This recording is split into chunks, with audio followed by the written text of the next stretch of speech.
So now we are finally here. Halloween Kills, man. Wow. It's kind of interesting because I got home from work and I was really excited to watch this. I was so excited to watch this. And I'm gonna tell you this now. It did not disappoint.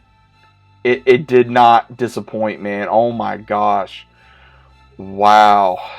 Oh my goodness. I can't even I'm not even sure I got the I don't even know really what to say right now. But this is going to be taking place in the same night, the exact same night where 2018 happened. Michael is still alive, and the entirety of this film is trying to figure out what Michael's up to. Everybody's like, "Oh my gosh, what's Michael doing? What's Michael doing?" The main thing in this film is everyone trying to figure out where Michael is and how to kill him, right? So he escapes by the firefighters, but we see in the beginning of the movie with Officer, Frank, I believe, yeah, Officer Frank. He, of course, survives, and he gets helped by, of course, one of the by Lori's granddaughter's boyfriend, and his father met Michael when he was a child. So, and when the cops found him, Frank, when he was younger, accidentally shot his partner while Michael had him contained. Now, what's really interesting about this is in the entirety of this film, Michael is beyond ruthless. Let's get this out of the way. He is ruthless. He kills these firefighters like they are nothing. He kills these people without remorse. He goes after James. He hasn't got. I'm gonna give you guys a little spoiler in the beginning.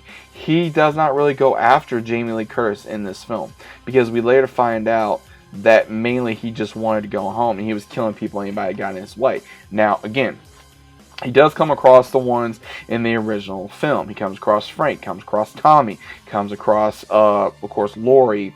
All the ones that survived in the original film are still in this one. Now, we do get to see throughout the film of Anthony Michael Hall comes back, and he plays as Tommy, the little boy that Lori was babysitting the night this happened. Now, what's very interesting about this in the entire movie, Jamie Lee Curtis is down for the count. I'm going to go ahead and let you guys know. She's down for the count. She's trying to recuperate. She had to go into surgery. Her daughter is trying to be there for her mom and her daughter. But, of course, her daughter is wanting revenge. She's wanting to join a local mob that Tommy and the rest of the townsfolk are wanting to lead to go up against Michael and hunt him down. Because they want him dead, saying evil dies tonight. Obviously, you know. And now there is issues where you think it's Michael that's doing some of these things, but it's not because it's one of the local ones that got out of the mental institution. So we have where Allison joins up with, of course, you know, Tommy and her boyfriend, and of course, you know, Lonnie and everybody else. Now, what's really interesting is Michael kills, again, he kills an older couple. He starts going after, when he finally gets to his house, he kills these two gay guys that are living in his house, and one of them, they knew what house they were in. They weren't stupid. They knew what house they were in, but yet they still lived there. So it was really interesting that they wanted to just go ahead and just still live there, because you would think that they would not want this to happen, but they did do that. And what was even more interesting is that the scenes in this film really go into detail of Michael going after anyone that's in his way. It does not matter who is in his way. And I really was freaked out that they were going to tone this down, and they didn't. And John Carpenter delivered in this film. He truly did. And it was everything I could have hoped for a badass Halloween slasher film.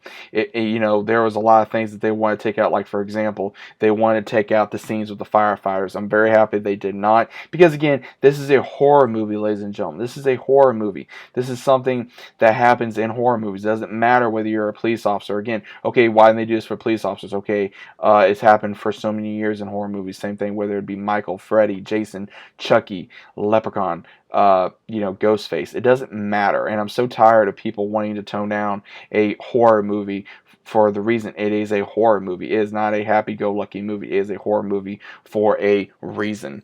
So we do have in the entirety of this film where everyone's on the hunt for Michael, and when we finally do get to have where the mob actually shows a mob that kind of takes over to go after Michael, because it really does show that they're wanting revenge for everything that he did all these years ago, as well as now, coming back and killing everybody, and then as well as also trying to not only murder Lori, but also her daughter and her granddaughter.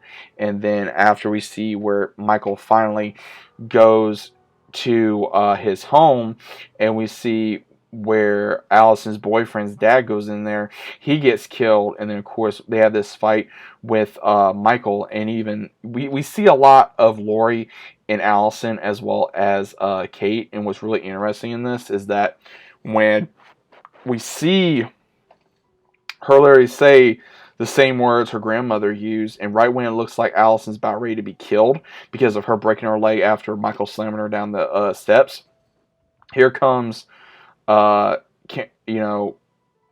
Karen, and she just unleashes on him and starts just going after him. And what's really crazy is we see where she finally pulls his mask off and taunts him to, like, hey, come get me, come get me, come get me. And then finally, when he starts going after her so she can give Allison a chance, they basically surprise him, beat him at his own game. They surprise him.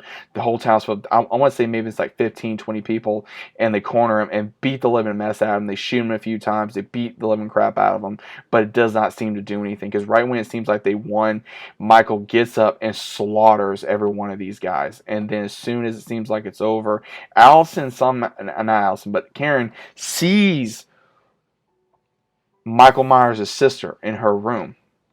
And she goes up in there, and as soon as she gets in there, Michael comes up behind her and stabs her repeatedly. And it seems he's looking out in the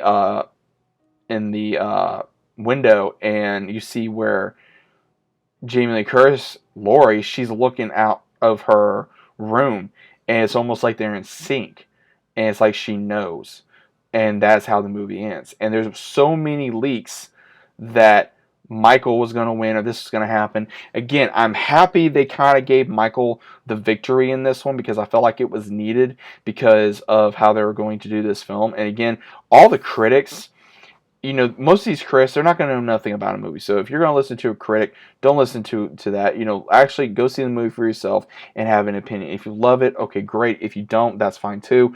Either way, I think this movie was absolutely phenomenal.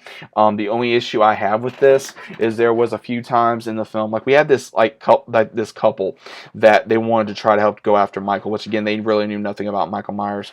And when they did, the guy was a nurse and his wife was a doctor, and they were trying to help, and he couldn't really do anything. And then when his wife got either scared or knocked out of the car, she could have shot him with her gun, but she didn't. It's like, where did she go? When Michael was on the other side and he came through the driver's side, she could have done something, but again, where was she? So again, that's a little bit of criticism, as well as why didn't they just take a shotgun to Michael's head, or any of these things that you think you would do in a horror movie. It's those things where you're the viewer and you're wondering, okay, why would you do this when you need to do this? Why would you do this when you should do this? So again, it's one of those things, whether it be in the moment or it's just criticism. But again, those are really my only flaws with this film, is again, why would you do this when it seemed more logical to do this? So again, it's only nitpicking. Overall, I have to give this a 9.5 out of 10. I really enjoyed this film. I cannot, express that enough. I have to say this is probably one of my favorite movies for the year. I will be doing a reveal what my favorite movie was, or my top favorite movies of this year was, but this one will go up there for Halloween Kills. I think they absolutely nailed it. I watched it on Peacock. So again, if you want to watch it on Peacock, go ahead. It's going to be $4.99 for premium. For those of you who do not know, if you want to go support it in theaters, by all means, this movie will need to make money. I believe it will make money for Halloween Ends, and I cannot wait to see Halloween Ends now. So let me know what you guys thought about this. Jamie Lee Curtis was phenomenal. Seeing Kyle Richards return, absolutely incredible. Very beautiful woman. Jamie Lee Curtis was phenomenal. Andy. Matt Sherrick, who played Allison, very phenomenal female actress. Same thing with Anthony Michael Hall. Great seeing him. Amazing actor. Legend in the movie industry. Seeing, of course, James, Jude Courtney, and then, as Michael, Nick Castle as Michael. So it was absolutely amazing seeing these guys come back and perform, as Michael Myers one more time. And then we're going to be seeing Michael Myers even more in the future. So what do you guys think about Halloween Kills down in the comments down below? Did you guys enjoy it? Did you love it? Did you hate it? What did you guys think about it? I'd love to know down in the comments down below. If you guys are new to the channel, subscribe. Leave a big fat like on the video if you guys enjoyed. Click notifications so you guys are notified every time I upload. And as always, I've seen you guys on the next one.